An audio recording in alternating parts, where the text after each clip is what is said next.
ডিৱাইড ফেচিষ্টাৰৰ আৰম্ভণি 2008 চন আৰু ঠিক 9 চন মানৰ পৰাই আমি অচিনাকি অসমৰ যি সম্প্ৰচাৰ আৰম্ভ কৰিছিলোঁ।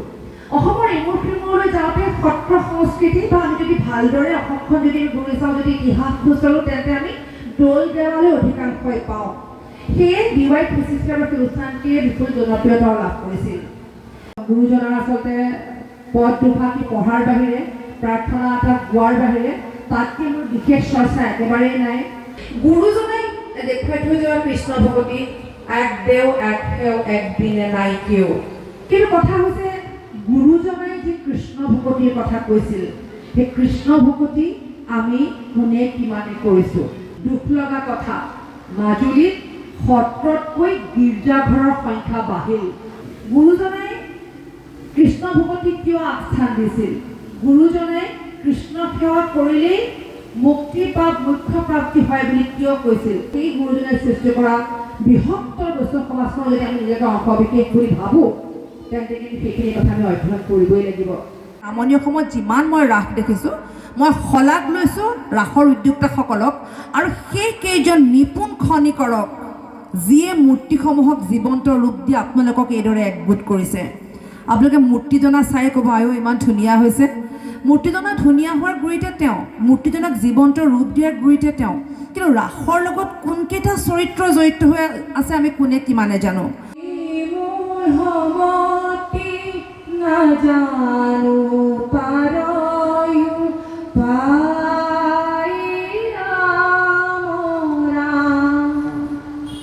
জয় গুরু শঙ্কর সর্বগুণাকর যাকে নাহি কেউ পাম, তুহারি চরণতরে নো শতকোটি বার এক করভ প্ৰণাম, কৰভ প্ৰণাম। ধন্যবাদ। ডিৱাইড ফেচিষ্টাৰৰ আৰম্ভণি 2008 চন আৰু ঠিক 9 চন মানৰ পৰাই আমি অচিনাকি অসমৰ যি সম্প্ৰচাৰ আৰম্ভ কৰিছিলোঁ। অসমৰ ইমূৰ সিমূৰলৈ যাওঁতে সত্ৰ সংস্কৃতি বা আমি যদি ভালদৰে অসমখন যদি ঘূৰি চাওঁ, যদি ইতিহাস খোজকাঢ়ো, তেন্তে আমি দৌল দেৱালয় অধিকাংশই পাওঁ। সেয়ে ডিৱাইড ফেচিষ্টাৰৰ অনুষ্ঠানটিয়ে বিপুল জনপ্ৰিয়তা লাভ কৰিছিল। গুৰুজনাৰ আচলতে পদ দুফাকি পঢ়াৰ বাহিৰে, প্ৰাৰ্থনা এটা গোৱাৰ বাহিৰে তাতকৈ মোৰ বিশেষ চৰ্চা একেবাৰেই নাই। গুৰুজনাই দেখুৱাই থৈ যোৱা কৃষ্ণ ভগৱতী এক দেও এক সেও এক বিনে নাই কেও। কিন্তু কথা হৈছে গুৰুজনাই যি কৃষ্ণ ভগৱতীৰ কথা কৈছিল, সেই কৃষ্ণ ভগৱতী আমি কোনে কিমানে কৰিছোঁ।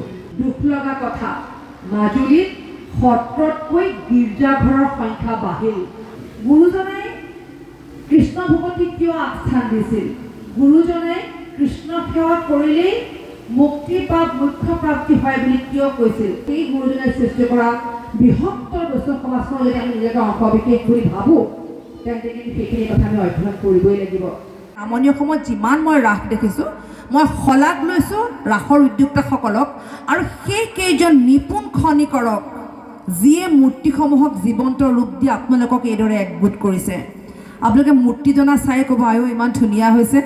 মূৰ্তিজনা ধুনীয়া হোৱাৰ গুৰিতে তেওঁ, মূৰ্তিজনাক জীৱন্ত ৰূপ দিয়াৰ গুৰিতে তেওঁ।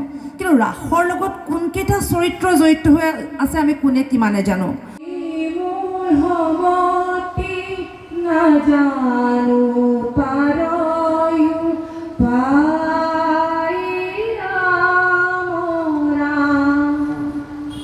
জয় গুরু শঙ্কর সর্বগুণাকর যাকে নাহি কেউ পাম, তুহারি চরণতরে নো শতকোটি বার এক করভ প্ৰণাম, কৰভ প্ৰণাম। ধন্যবাদ।